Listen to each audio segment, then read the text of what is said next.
안녕하세요, 일렉트로캠입니다. 오늘은 이 테슬라 모델 S 사고와 그리고 어제에 대한 그런 자료 보충, 왜 이렇게 테슬라를 못 잡아먹어서 안달인가. 그래서 그 미국 고급 세단의 판매량을 베이스로 어제도 얘기했지만, 근데 제가 그 판매량에 대한 좀 더 데이터를 설명을 안 했던 것 같습니다. 기사로만 설명했고, 그 데이터를 다 판매량이, 미국 현재 고급 세단 판매량이 어떤지에 대한 그걸 다 공식적으로 갖고 왔고요. 그리고 마지막으로 이 자율주행 레이스에 있어서 누가 이길 거냐는 거죠. 시나리오 베이스입니다. 이것도 기술 베이스라고 하기보단 여러 가지 이런 가능성들을 했을 때 각각 이제 퍼센테이지까지 나왔는데, 너무 그 숫자에 무게를 둘 필요는 없지만 좀 재미난 스토리가 한 가지 있어서 그것까지 오늘 한번 이야기를 해볼까 합니다. 이 사고가, 테슬라 모델 S 사고가 지난주 토요일에 있었죠. 저는 그때 이제 기사가 막 도배되고 주말 내내, 그리고 심지어는 오늘까지도 이게 도배가 돼서, 아니 이게 이렇게 크게 다룰 일인가, 너무 사람들이 벌써부터 테슬라 차량들이 자율주행이 되는 게 아닌가, 그리고 벌써 오토파일럿 세이프티 컨선이라고 나오죠. 근데 이거 경찰이 얘기하기로는 99.9%로 지금 운전자가 지금 없다고 하죠. 그러니까 뭐 어떻게든 뒤로, 이것도 좀 말이 안 되는데, 그래서 일론 머스크가 일이 이게 너무 커지니까 이야기를 하죠. 그러면서 이 트위터에 이런 테슬라 모델 S 사고에 대해서 디펜스를 해주는 의견에 대해서 일론 머스크가, 너의 리서치가 월스트리트 저널보다 훨씬 낫다, 대부분 기성 언론보다 훨씬 낫다, 왜 이렇게 진짜 말도 안 되는, 이거는 좀 진짜 말이 안 되는 게, 저도 오너로서 오토파일럿 써보면 벨트를 뺀다든지 웨이트이 안 가면은 뭐가 됐든지 간에, 그리고 핸들에 손을 얹지 않는다든지 나름의 그런 안전장치들이 다 있습니다. 그리고 이 사고 난 도로가, 이 휴스턴 지역 기사를 보면은 그 위치가 이미 사실상 다 들통나 있는데 그냥 동네길입니다. 동네길. 일론 머스크도 밝혔듯이 오토파일럿이 안 돼 있고, 지금 사고 난 차량은 FSD, 풀 셀프 드라이빙 옵션이 전혀 구매되어 있지 않은 차량입니다. 그리고 뉴스에 이런 영상 자료를 보면 그냥 동네길이에요. 라인이 제대로 그려져 있지 않은. 그러니까 이런 데서 이제 사고가 난 건데, 과연 이것을 테슬라 책임으로 물을 수 있냐라는 거죠. 심지어 오토파일럿도 인게이지가 안 돼 있고, 오토파일럿 쓰지도 않았고, FSD 옵션도 없고, FSD 베타도 아닌 것으로 보이는데, 그 테슬라 나름 안전장치가 있는데 경찰은 운전자석에 아무도 없었다 그러고, 뭔가 트릭을 쓰고 장난삼아 그 단 짧은 시일에는, 왜냐면 여기 있는 도로가 굉장히 짧기 때문에 그냥 동네 아주 그냥 돌아다니는 길입니다. 라인이 제대로 그려져 있지 않은, 고속도로도 아니고, 지금 사고 난 영상 자료에도 나무들이 막 있는데, 뭔가 순간에 어떤 찰나의 반응이라든지 좀 석연치 않은 분이 아는 부분들이 있지만, 이것을 과연 테슬라의 잘못으로 모를 수 있냐라는 거죠. 근데 모든 언론들이 벌써부터 이 사고를 가지고 오토파일럿에 문제가 있다, 테슬라의 어떤 자율주행적인 측면에 문제가 있다, 이것에 대해서는 이건 좀 너무 맹목적으로 테슬라를 비난하는 게 아닌가. 정말 일론 머스크 말대로 월스트리트 저널은 제대로 이걸 알아보고, 참 요즘은 이런 큰 언론사들도 너무 뭐랄까 수준이, 왜냐면 이건 개인 채널이고 제 생각을 좀 이야기하고 여러분들과 이런 소통하는 채널인데, 저렇게 큰 저널, 그러니까 신문사면 그 돈도 많이 있고 리소스도 많고, 그러면 사람들이 좀 더 그런 언론 매체를 듣는 거는 공신력이라고 생각을 합니다. 근데 이제는 개인이 떠드는 유튜브만도 못하게 자꾸 이런 떨어지는 이야기들을 이렇게 얘기를 하면, 그러면서 오토파일럿이 과대 포장이다. 근데 어떠한 장치도, 이거는 웨이모가 현재 오더라도 사람이 마음을 먹고 어떤 자율주행 자동차를 맘먹고 어뷰즈 하려고 들면, 그러니까 막 사용한다든지 본연의 의도에 상관없이 쓰려고 한다라면은, 그렇게 할 수 있는 사고는 여러 가지가 있습니다. 그러니까 손쉬운 예로, 정말 인간이 쓰는 물건들은, 아니 주방에 있는 칼자루만 봐도 그렇죠. 이건 너무 태만이 아닌가, 운전자의 태만이 아닌가, 이런 것까지 과연 회사한테, 물론 참 안타깝게 사고는 당연히 나면 안 되고, 고인의 명복을 빌고요. 정말 이거 좀 안타깝긴 한데, 이건 너무한 거 아닌가라는 생각이 들었습니다.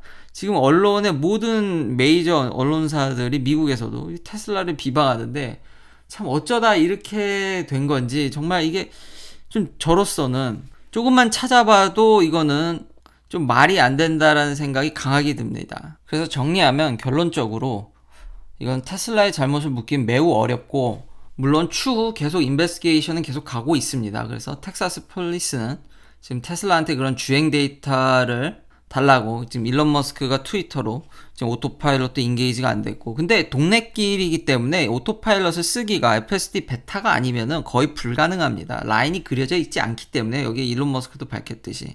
그렇기 때문에 이 사건으로 봤을 때 과연 테슬라 탓을 할 수 있을지, 그리고 꼭 구독자님들도 전방 주시하시고 안전운전을 해야 됩니다. 아직까지 자동차는 어느 나라든지 간에 라이센스가 필요한 물건입니다. 괜히 면허 시험을 보는 게 아닙니다. 이런 최소한의 안전도 지키지 않게 되면 정말 위험합니다. 그래서 좀 더 사건의 진실이 밝혀졌으면 좋겠고, 아무쪼록 그래도 기술 발전이 더 빨리 돼서 앞으로 이런 자율주행에 대한 지금 누가 이길 건지에 대한 기사도 제가 소개시켜 드릴 거지만, 사고는 어쨌든 안 좋은 소식이죠. 안 났으면 좋겠습니다. 자, 그래서 왜 이렇게 맹목적으로 테슬라를 비방하냐. 그리고 어제 제가 메르세데스 벤츠의 EQS도 이야기를 했죠. 그리고 제가 댓글들을 보니까 당연히 제가 그 소비자층, 타겟팅하는 소비자층이 다르다고 얘기를 했는데, 미국 내에서 실제로 럭셔리 세단에 있어서, 그 마켓에 있어서 테슬라의 위력은 상당합니다. 한국하고는 이게 좀 다르다라는 거를 제가 체감을 하게 됐는데요. 일단 판매량 데이터를 갖고 왔습니다. 그래서 왜 자꾸 테슬라를 잡으려고 하냐. 지금 메르세데스 벤츠가 지금 심각합니다. 상당히 지금. 그러니까 예를 들면 S클래스의 미국 내 판매량입니다. 24,000대를 2014년에 기록한 이후로 2016년에 18,000대로 떨어지게 2014년부터 꾸준히 내려옵니다. 그래서 2020년에 10,000대도 못 팔았습니다. S클래스를. 다른 브랜드는 어떨까요? 아우디 A8은 뭐 처참하죠. 아무래도 이제 독일 3사 중 좀 브랜드파가 좀 떨어지는 편이죠. 마찬가지입니다. 소폭 상승을 했지만 역시 2,000대 수준을 벗어나질 못합니다. 이 큰 미국이란 나라에서 전 세계 럭셔리 자동차 시장 정말 제일 큰 중국이 요즘 많이 성장해서 비슷하지만 그래도 1, 2위를 다투는 이 미국이라는 시장에서 아우디 A8은 2020년 한 해 동안 2,000대를 조금 넘게 팔았습니다. BMW는 선전했냐? 그럴 리가 있겠습니다. 요건 좀 다른 데서 자료를 갖고 오느라고, 이건 위로 봐야 되는데, 자, 2014년 13년 요때 10,000대쯤 팔다가 이제 2020년으로 오면 6,000대입니다. 그럼 테슬라 모델 S는 얼마 팔았냐? 지금 이 달마다 보시면 지금 이게 아우디 A, 뭐 BMW 6 시리즈, 7 시리즈, 이제 가격대가 비슷한 애들끼리 이제 모아놓은 거죠. 미국 얘기입니다. 미국 얘기. 그리고 마지막에 테슬라 모델 S가 있습니다. 모델 S는 그냥 달에 1,900대, 1,700대, 좀 그 코비드 맞았을 때가 한 500대고 다시 1,000대, 2,000대 수준을 회복하는. 그러니까 이 정도로 팝니다. 달에 1,000대, 2,000대 수준을 팔고요. 반면에 이 BMW 7이라든지 메르세데스 벤츠 S 클래스들은 1,000대 이하로 팝니다. 1,000대를 넘기기가 어렵습니다. 럭셔리 시장에서는 이 렉서스 LS도 아무래도 일본 브랜드들은 좀 힘드니까요. 500대 넘기기가 힘드네요. 200대, 300대 수준입니다. 이렇듯 테슬라 모델 S가 지금 현재 미국 내 럭셔리 세단 시장에 미치는 파급 효과는 큽니다. 물론 미국 내 판매량이 꾸준히 줄었죠. 그거는 이제 미국 내에서 세단의 판매량이 꾸준히 줄었기 때문에 그 영향을 피할 수는 없었지만, 럭셔리 세단에 있어서는 이미 이 블룸버그 기사를 보면은 2016년부터 완전히 시장의 한 절반 정도를 장악하고 나서는 그거를 놔준 적이 없습니다. 계속 이 미국 내에서의 독일 3사의 파일을 제대로 갉아먹었습니다. 그렇기 때문에 이게 이 한두에 일어난 일이 아니기 때문에 지금 이미 미국 내에서는 BMW, 벤츠, 아우디의 럭셔리 세단들은 테슬라 모델 S를 잡는 게 최우선 과제입니다. 그러니까 미국 내 소비자층은 새로운 물결, 그리고 이런 하이테크 전기차로 무장한 거에 좀 더 수요가 컸다라는 거죠. 그리고 최근에는 이제 모델 S 판매량이 더 는 거는 계속 꾸준히 가격을 낮춰서 그랬지만 2016년 때는 거의 뭐 벤츠 S클래스, 메르세데스 벤츠 S클래스를 뺨을 후려칠 정도로 가격이 전혀 싼 세단이 아니었기 때문에, 근데 그때부터도 꾸준히 파이를 완전히 갉아먹었기 때문에 지금 이건 미국 내 한정입니다. 근데 아마 제가 듣기로는 2020년에 만 대도 못 팔았다라는 거에 좀 놀라웠었고요. 벤츠 S클래스가 8,589대를 팔았는데 2020년에 미국 내에서 이 정도면은 한국에서 굉장히 고급 세단이 잘 팔린다고 하는데 잘하면은 한국 판매량이랑 비교될 수 있을 정도. 아무리 그래도 인구 차이가 있으니까 절대적 비교하는 게 어렵겠지만 아마 한국 데이터를 구한다면은 좀 비교할 수 있을 만한, 그렇기 때문에 댓글에서 그런 반응이 나오지 않았나. 나름의 그런 S클래스나 이제 고급감이나 그런 걸 원하는 소비자들이 있다고 이렇게 알려주셨는데, 근데 현재 미국 내에서의 선호도는 고급감도 중요하지만 그런 하이테크라든지 전기차에 대한 갈망이 굉장히 크다라는 거죠. 럭셔리 세단에 있어서도. 그래서 굉장히 이게 지금 숫자들을 보면은 미국 내에서 이게 한두해 타격을 먹은 게 아니라 크기 때문에 이 지금 독일 3사들은 모델 S를 잡는 게 최우선 과제고, 그렇기 때문에 EQS에 그렇게 힘을 쏟지 않았나. 안 그래도 지금 꾸준히 내려가는 판매량 때문에. 그리고 이런 회사들은 광고라든지 이벤트, 스폰서십을 잘 하죠. 근데 테슬라는 그런 게 전혀 없죠. 네, 그렇기 때문에 현재 그런 시장 분위기가 이런 더 기름을 붓지 않았나라는 생각이 들었습니다. 자, 아직까지 어떠한 회사도 완전 자율주행은 근처도 못 갔고요.